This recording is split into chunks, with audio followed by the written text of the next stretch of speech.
if I state that we're using rings or gymnastics rings, it's interchangeable with a suspension trainer or TRX or whatever have you there. So just know that the two can go back and forth. I tend to prefer the rings in here for most movements, but that's just me. So if we're using a supinated grip, basically that means palms up, okay? And just as a standard rule of thumb, whenever we're doing any sort of suspension trainer or ring rows, what's important is that you can adjust your body angle to intensify or decrease the intensity of the movement. So what I mean by that, for this specific exercise, if I'm more beneath the rings and pulling up, that's going to be a lot harder than if I walk it back and I'm more at a like 45-degree angle.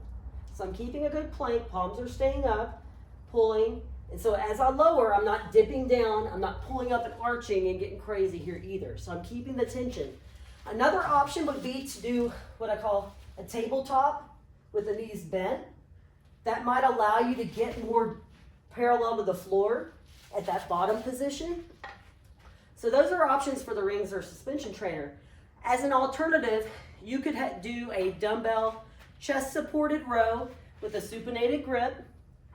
Or if you have access to a cable setup, you can set that bench in front of the cables and do a supinated row with your cable. So you've got options there too. If you don't have a set of rings or suspension trainer, which I highly recommend, not an expensive piece of equipment to get for use at home.